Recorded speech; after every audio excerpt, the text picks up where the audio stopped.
9 itu D itu blok D. Blok D itu blok narkoba. 9 itu nomor kamar. Jadi nomor kamar saya.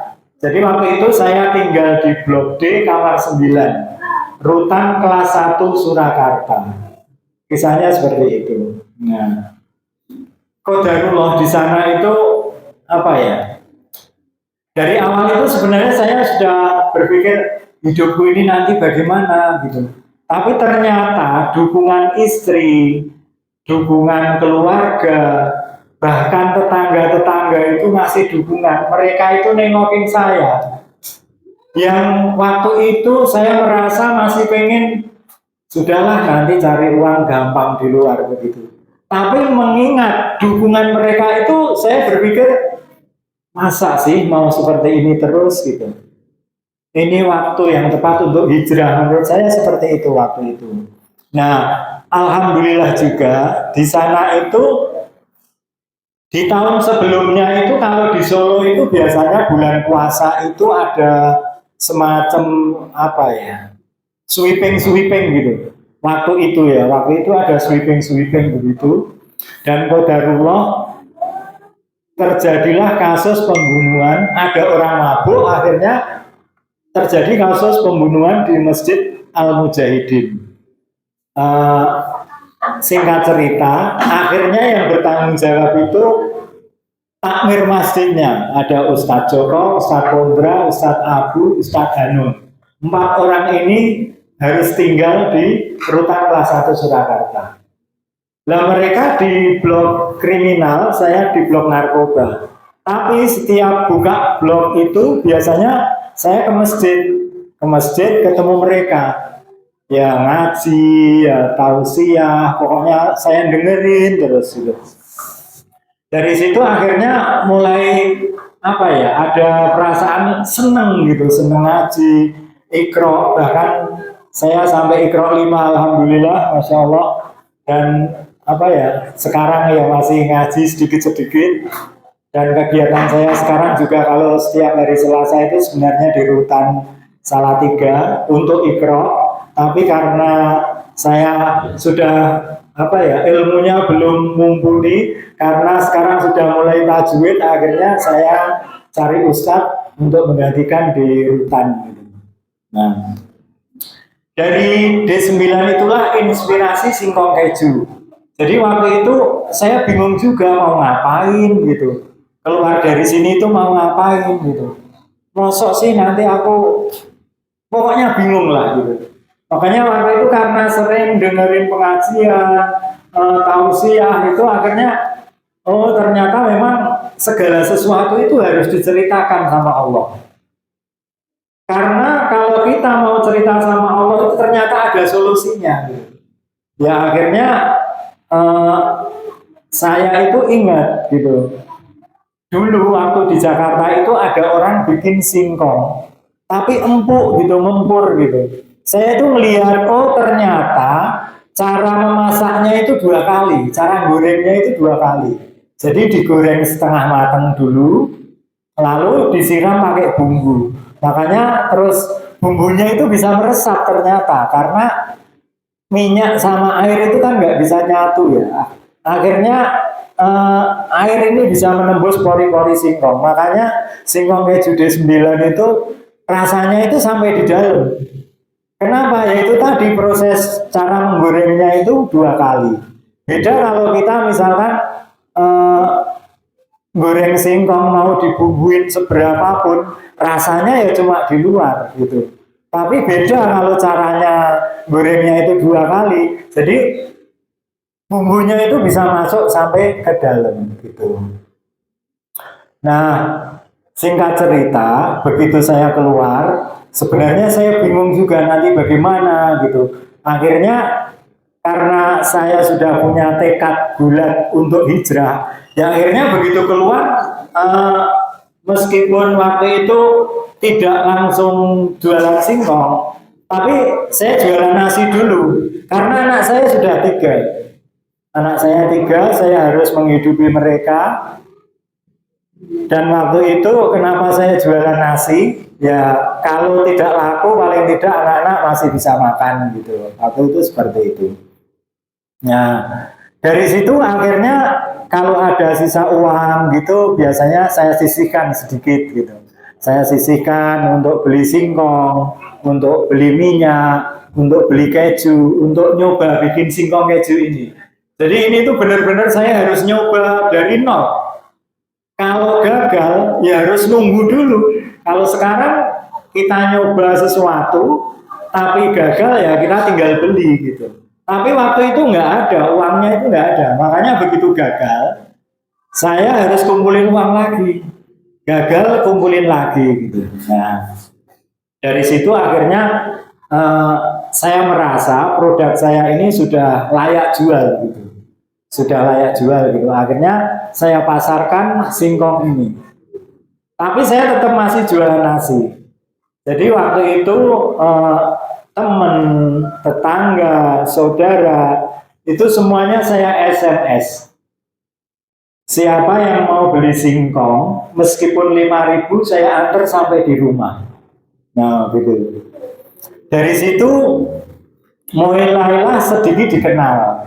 Karena meskipun kadang-kadang orang beli itu bukan karena pengen, bukan karena apa ya mau gitu, tapi kadang-kadang mereka itu beli karena kasihan gitu. Mesake wis di SMS masa ya ratuku gitu. Nah, tapi bagi kami karena ini usaha halal ya saya senang aja gitu. Dari situ akhirnya mulailah dikenal. Mulai dikenal sedikit demi sedikit. Akhirnya karena saya merasa ini usaha ini sudah mulai dikenal, akhirnya saya dikasih peluang sama temen untuk buka di alun-alun kota Salatiga. Ya, di alun-alun kota Salatiga. Oh ya, saya ingat bapak ini, Masya Allah. Masya Allah. Ya, dari situ akhirnya karena masyarakat itu belum ngerti singkong keju itu apa sih gitu, makanya kadang-kadang yang lain itu rame, tempat saya masih sepi gitu. Tapi alhamdulillah dekat dengan masjid, waktunya azan ya oleh sholat, pokoknya sebisa mungkin tepat waktu gitu. Jadi kadang-kadang meskipun nanti pulang sholat itu apa ya, belum ada yang beli, tapi hati itu dikasih ketentraman gitu loh. Nah hati itu tetap seneng gitu. Nggak ada perasaan iri, nggak ada perasaan apa namanya nggak seneng sama yang lain, itu nggak ada. Makanya saya merasa bahwa ketentraman hati ini termasuk rezeki yang diberikan Allah. Gitu. Nah tapi saya tidak menyerah begitu saja. Jadi saya biasanya langsung saya bikin, lalu apa namanya saya tawar-tawarkan. Silahkan Pak dicoba ini singkong, silahkan Bu, silahkan ini dicoba gitu. Waktu itu ya kadang-kadang ada juga yang jalan-jalan nanti balik gitu, beli gitu, mungkin merasa enak gitu. Nah dari situ akhirnya mulailah dikenal sedikit demi sedikit. Dari situ 2 tahun kemudian singkong yang biasanya mereka pesen, biasanya kalau ada tamu itu Mas tolong kirimin singkong 10.000, saya buru-buru bikin, saya kirimkan begitu. Nanti kadang-kadang ada juga tamu yang nanya, loh ini singkong beli di mana gitu. Akhirnya mulailah dikenal, mulai dikenal eh, karena keterbatasan tenaga dan lain-lain, karena di Pancasila itu juga retribusinya mahal, biaya dorong bongkar itu juga lumayan mahal. Akhirnya saya fokus buka di rumah. Nah, sampailah sekarang ini. Jadi Bapak Ibu yang saya hormati, orang usaha itu yang penting kerja keras. Kerja keras, doa itu penting banget. Kenapa? Karena segala sesuatu itu ternyata yang memang yang menentukan itu Allah. Allah. Saya ingat benar, suatu hari Rasulullah itu didatangi malaikat Jibril. Lalu malaikat Jibril berpesan, menasihati Rasulullah.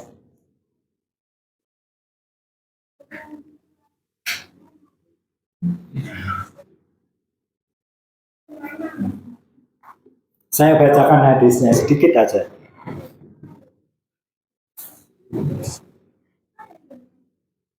Sahal bin Sa'ad radhiyallahu anhu menuturkan bahwa Rasulullah SAW bersabda, Jibril alaihi wasallam pernah datang kepadaku seraya berkata, hai Muhammad, hiduplah sesukamu, sesungguhnya engkau akan menjadi mayit. Cintailah siapa saja yang engkau senangi, sesungguhnya engkau pasti akan berpisah dengannya. Dan beramallah semaumu, sesungguhnya engkau akan menuai balasannya. Dan ketahuilah bahwa kemuliaan seorang mukmin terletak pada sholat malam, dan kehormatannya adalah rasa kecukupan dari manusia. Jadi ini nasihat yang harus benar-benar kita perhatikan. Nasihat malaikat Jibril untuk Nabi Muhammad ini pada hakikatnya untuk kita semua. Jadi hiduplah sesuka hatimu, tapi pasti kamu akan mati. Itu untuk mengingat kita bahwa kehidupan ini hanya sesaat. Urip ki mung sedih. Maka jangan kemaki, jangan jumawa. Pasti kita akan mati. Itu yang pesan pertama Rasulullah. Pesan pertama malaikat Jibril kepada Rasulullah. Itu yang pertama. Karena itu kita harus benar-benar persiapkan. Karena kehidupan ini cuma sementara, dan kehidupan akhirat itu kehidupan selamanya. Makanya harus benar-benar kita persiapkan. Kadang-kadang kita jangan merasa bahwa apa yang kita miliki itu milik kita. Mobil, punya rumah, punya toko, sebenarnya itu bukan milik kita. Lalu apa milik kita itu yang mana? Ya kadang 1.000 rupiah yang kita masukkan, ya kadang ngasih makan orang ngaji, mempersiapkan tempat untuk ngaji. Itu yang milik kita yang sesungguhnya. Makanya jangan kemaki, karena kita itu pasti akan mati. Lalu nasihat yang kedua, hiduplah sesuka hatimu. Ingat, semua pasti ada balasannya. Oh, itu yang ketiga. Yang kedua, cintailah sesuka hatimu. Tapi ingat, sesuatu yang kamu cintai itu pasti kamu tinggalkan. Dunyone akeh pasti ditinggal. Bojone ayu pasti ditinggal. Anak-anak sing pinter pasti ditinggal. Makanya kita mencintai itu jangan terlalu mencintai. Artinya jangan melebihi cinta kita kepada Allah. Kadang-kadang saking senengnya karo bojone, pengen tuku wedak bingung, ya akhirnya kita berbuat yang tidak baik. Pengen anaknya pinter, pengen sekolah yang tinggi, tapi karena kita tidak mampu, sampai akhirnya kita mengorbankan harga diri kita untuk mengambil hak orang lain, untuk kesetaraan anak-anak kita. Itu sesuatu kesalahan yang besar. Makanya nasihat ini harus benar-benar kita perhatikan. Yang ketiga, hiduplah sesuka hatimu. Tapi ingat, setiap perbuatan pasti ada balasannya. Lama ya'mal misqala dzarratin khairan yarah, lama ya'mal misqala dzarratin syarran yarah. Arjoto si wong entuk, arutak ra bayar pareng. Tapi ingat, semua itu ada balasannya. Wes mesti ada balasannya. Makanya mari kita berbuat yang baik-baik saja. Yang keempat, kemuliaan seorang muslim itu terletak di sholat malam. Kenapa? Karena waktu itu waktu yang benar-benar waktu yang mustajab. Ya mungkin ngomong itu gampang, tapi menjalankan ini yang susah. Kenapa saya bilang begitu? Karena sepertiga malam itu yang lain bisa tidur nyenyak. Kalau kita bangun itu memang susah banget. Tapi memang itulah Allah itu sama malaikat kalau di sepertiga malam itu turun. jaluk kowe mesti tak kei. Itu pasti sebuah kepastian. Tapi kadang-kadang kita pengen urip enak, urip seneng, tapi nggak mau minta yang benar-benar, yang mau sepertiga malam kita bangun gitu, kadang-kadang malas gitu. Makanya jadi kuncinya begini aja lah. Kalau kita itu baik, maksudnya berbuat baik, yo sholat, yo ngaji, yo pengajian, pokoknya haknya Allah itu kita utamakan, maka semua kebutuhan kita pasti akan disediakan sama Allah Subhanahu wa taala. Itu satu kepastian. Bapak Ibu yang saya hormati, yang kelima, kekuatan seorang muslim itu tidak membutuhkan orang lain. Artinya begini, apa ya, doa keluar rumah itu apa Pak? Bismillahirrahmanirrahim, Allah la haula wala quwata illa billah. Nah, ini kekuatan seorang muslim itu. Kenapa begitu? Karena kita sudah tidak akan membutuhkan yang lain dalam arti kebutuhan akhirat. Kenapa? Karena kalau kita membaca Bismillahirrahmanirrahim, la haula wala quwata illa billah, maka kalau kita keluar rumah membaca doa itu, pertama kita akan dicukupi. Yang kedua, kita akan diberi petunjuk. Yang ketiga, kita akan dijaga. Makanya kadang-kadang kita kalau keluar rumah mau pergi, terutama para sopir, tidak hanya sopir saja ya, siapapun yang keluar, itu kadang-kadang kita khawatir gitu ya, misalkan mau jarak jauh gitu. Sekarang nggak perlu khawatir. Kalau kita mau berdoa, kita baca doa ini, insya Allah keselamatan kita itu pasti dijaga Allah Subhanahu wa taala. Bapak Ibu yang dirahmati Allah, mungkin itu saja pesan saya yang terakhir. Bapak Ibu ini saya yakin semuanya punya anak, punya cucu gitu ya.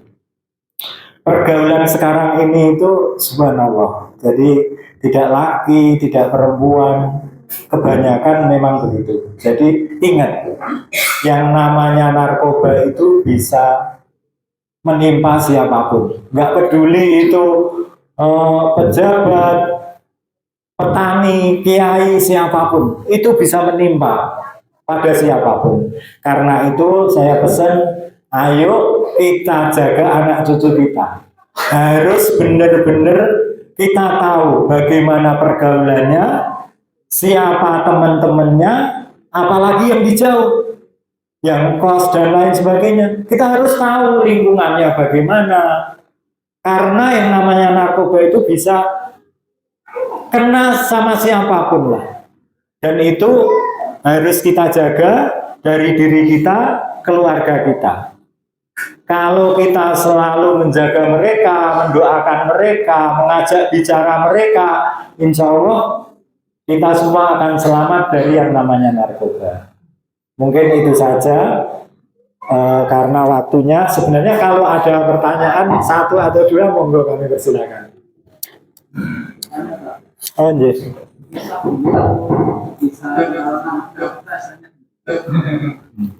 Oh, baik. Kok bisa ya? Kok bisa gitu ya? Ya itu tadi. Sebenarnya nggak boleh, apa ya? Tapi nggak apa-apa. Ini terus terang saya kurang amanah gitu ya. Sebagai anak kurang amanah. Di sekolah dari rumah dikasih uang, tapi karena waktu itu ya salah pergaulan. Jadi terus terang salah pergaulan. Salah pergaulan itu fatal. Karena dari situ mulai dari merokok dulu, akhirnya minum, akhirnya kenal narkoba. Dan itu pun, Masya Allah ya, mereka itu memang pintar gitu ya. Jadi di awal waktu itu saya dikasih sama teman, suruh pakai begitu. 3 hari kemudian saya nggak bisa, selama 3 hari itu saya nggak bisa tidur. Waktu itu akhirnya saya harus cari teman saya lagi. Cari teman, dikasih lagi. Yang kedua sudah nggak bisa, kamu harus beli. Beli, akhirnya terus beli. Akhirnya setelah beli, karena uangnya sudah habis, akhirnya agar saya tetap bisa pakai, bagaimana caranya? Harus jual, harus jual. Nah ini kayak jadi begitu terus, Pak. Makanya sekarang ini apa ya? Kita itu harus benar-benar ngerti. Pergaulan anak-anak kita itu harus benar-benar kita pantau. Biar ngerti, paling tidak dari mana ditanya, yang penting masih bisa ngomong, masih suka ngobrol, masih bisa diajak pergi, syukur-syukur ngaji itu masih bisa diselamatkan. Tapi kalau enggak, sudah jauh, terus kita enggak peduli, ya itu perlu perhatian khusus. Mungkin itu, Pak.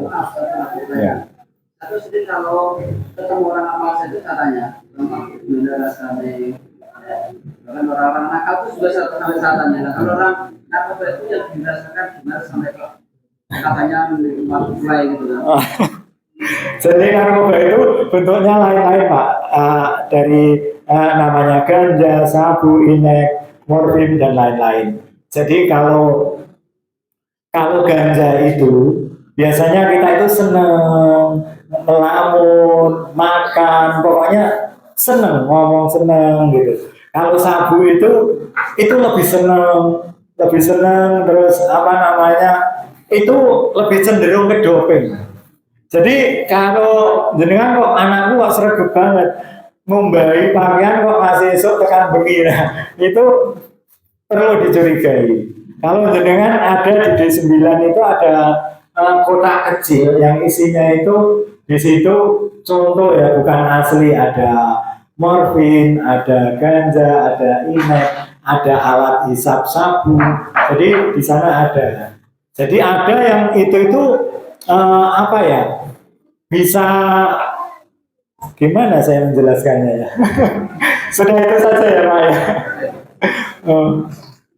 Lagi tadi Ya. dari awal mungkin sampai saat ini kan produksi singkong kadar kan sudah mencapai 6 ton per hari gitu. Ya. Bagaimana itu berapa ton? Dan tapi itu dari mana?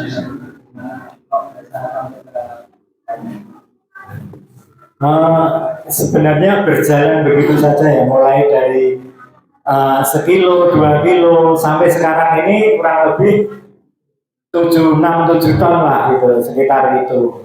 Nah itu sekarang ini kita ada supplier gitu. Supplier singkong itu ada bahan baku kita itu hampir 70% itu dari Wonosobo. Jadi kita itu punya supplier, puluhan supplier dari sana dan sudah bekerja sama dengan baik dengan kita. Jadi mereka itu sudah tahu kebutuhan kita. Tapi kadang-kadang singkong itu meskipun banyak, tapi yang bisa dibuat singkong keju itu nggak banyak. Gitu. Makanya sampai sekarang ini alhamdulillah masih belum bisa memenuhi kebutuhan pasar. Gitu ya. Mungkin itu saja Pak Indra tadi. Ya kok itu cuma anak sih cerita ini kalau pernah narkoba itu bisa tidur 1 hari 1 malam atau 2 hari 2 malam bisa untuk obat atau itu apa pikirannya itu cuma terus nggak sampai itu. Iya, karena itu semacam doping. Bukan tidur, Pak. Kalau itu nggak bisa tidur. Cuma pekerjaannya memang begitu. Jadi nggak ada capeknya. Jadi kalau misalkan 3 hari gitu ya, nanti harus doping lagi. Kalau enggak, badannya lemes, kesel, capek, sudah kayak ya kayak pakaian dipakai seminggu, diucapkan berat gitu. Gitu. Mungkin itu saja dari saya. Ini mohon maaf kelebihan waktu. Saya kira cukup. Bila taufiq wal hidayah. Assalamualaikum warahmatullahi wabarakatuh.